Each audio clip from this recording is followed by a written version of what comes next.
Dr. Vitor Vasconcelos, neurocirurgião do Hospital Madre Teodora Américas, está em contato com a gente para falar da conscientização sobre a epilepsia. É uma data marcada agora no mês de março, né, doutor? Seja bem-vindo. Boa tarde, Sandra. Boa tarde a todos. De fato, o mês de março foi o mês escolhido para lembrar dessa importante causa, que é a epilepsia. É o mês considerado o Março Roxo em referência. Vamos tentar restabelecer essa comunicação com o Dr. Vitor Vasconcelos, que vai falar sobre a epilepsia, que é uma alteração temporária, né, no funcionamento do cérebro, que pode, inclusive, se espalhar pelo corpo. Ele vai explicar exatamente o que é, né, as causas, sintomas e também o tratamento, retomando, então, essa conversa com o Dr. Vitor, que explicava um pouco melhor sobre o março lilás. É isso? Roxo. Ah, roxo. Março roxo. É tantas quase, coisas. É quase igual. Exato, Sandra e Guarizo. Esse é um mês dedicado a essa importante conscientização a respeito do tema de epilepsia. O Março Roxo foi assim designado em referência ao dia 26 de março, e foi escolhido então como o Dia Roxo para a conscientização da epilepsia. Isso tem até um histórico interessante, porque isso foi um dia escolhido por uma pessoa de 90 anos lá no Canadá, que conviveu com a doença epilepsia por muitos anos e queria compartilhar das informações a respeito da doença, desmistificar e disseminar o conhecimento a respeito desse problema. É um incide em aproximadamente 2% da população. Isso, quando se trata, percentualmente não parece muito, mas num país como o nosso, continental, bastante gente realmente convive com esse problema, e a nossa meta aqui é aproveitar esse momento importante do ano para explicar um pouco mais sobre a epilepsia. Como ela se manifesta? A epilepsia, antes de mais nada, para a gente entender um pouco sobre o que causa, ela é um distúrbio da atividade elétrica do cérebro. Todos nós sabemos, o cérebro ele conduz as informações através de pulsos elétricos.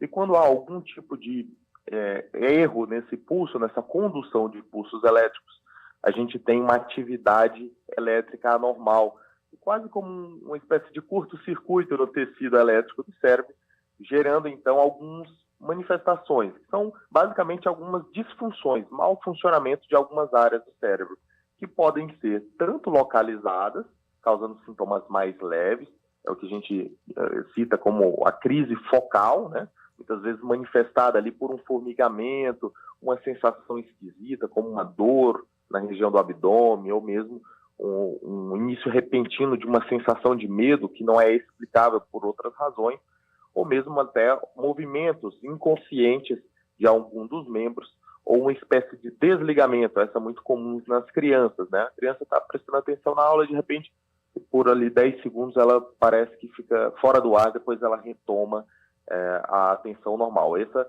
é a primeira manifestação focal.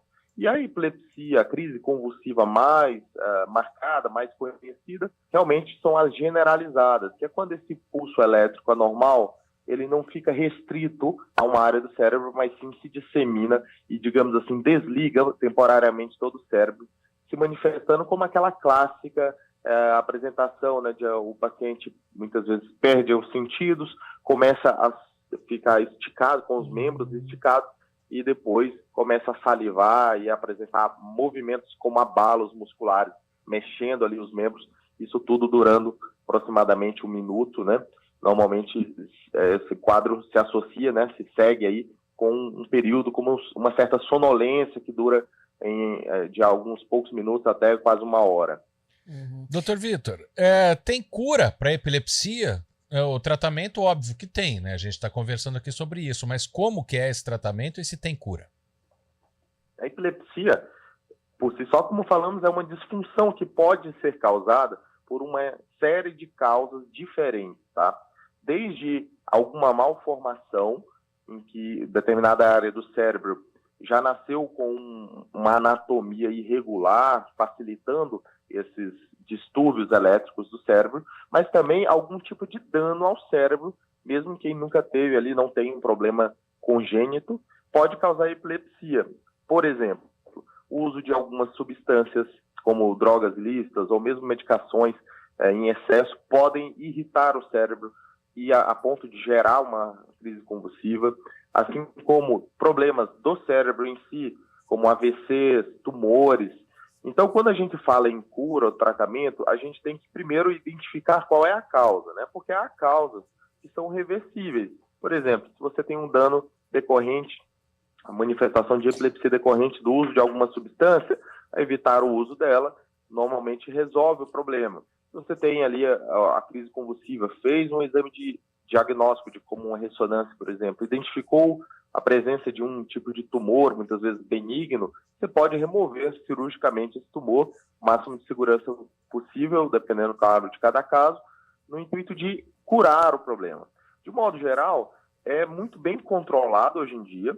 As epilepsias consideradas refratárias, que são aquelas que, mesmo com todos os remédios que se dispõem isoladamente ou associados, até avaliando a possibilidade de tratamento cirúrgico, são epilepsias que têm difícil controle, normalmente é um percentual muito pequeno dos casos. A maioria das vezes, ainda mais hoje que a medicina evoluiu bastante, no que se refere à medicação para controle de crises, é possível controlar as crises, evitá-las por anos, utilizando medicamentos muitas vezes em baixas doses que não afetam a qualidade de vida do paciente.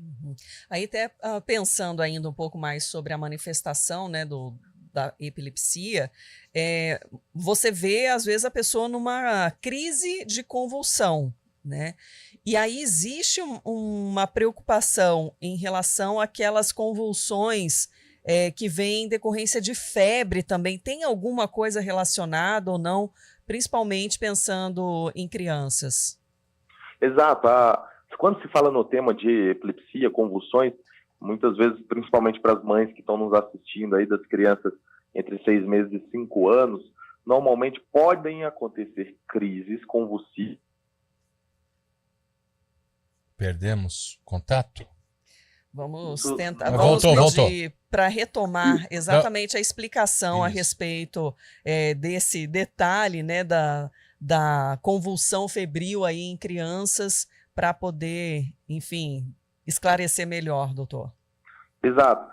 Como eu ia dizendo, as crises que acontecem, principalmente nessa faixa etária, de 6 meses de idade até 5 anos, no contexto de febre, não quer dizer que o paciente seja epiléptico. Na verdade, essa crise dita convulsão febril acontece com uma frequência maior na população, principalmente nessa faixa etária, em decorrência ainda do cérebro em formação, que na presença de febre começa a ter uma atividade elétrica normal que se manifesta como crise.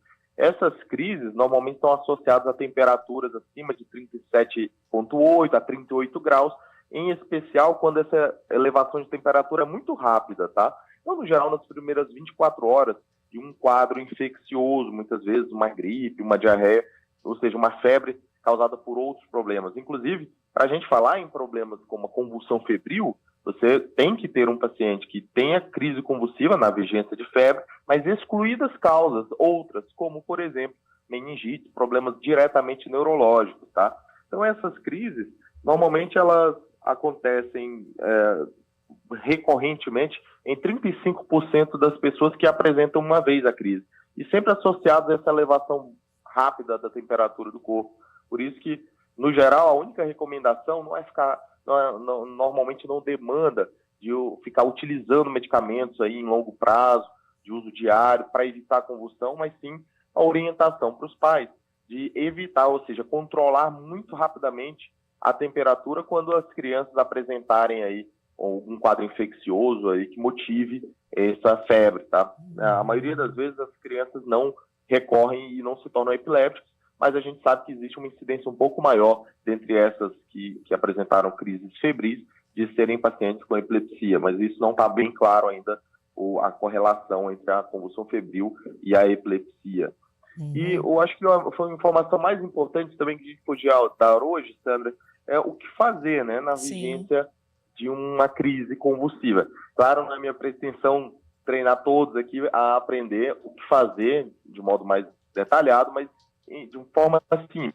O importante é garantir que o paciente ele não caia, ou seja, ele não se acidente ao apresentar a crise convulsiva, em especial aquelas mais generalizadas, crises em que o paciente perde a consciência. Então, é protegê-lo da queda, normalmente deitando de barriga para cima, virando o rosto para o lado, para que aquela salivação não obstrua a respiração do paciente. Importante falar de não tentar conter, segurar os membros do paciente ou colocar algo na boca do paciente, porque isso realmente não vai ajudar. No máximo, como eu te falei, virar o rosto para o lado, tentar baixar, elevar um pouco o queixo para a respiração do paciente poder acontecer sem problemas. E, no geral, as crises não devem permanecer, né? O paciente não deve manifestar a crise por mais de 5 minutos.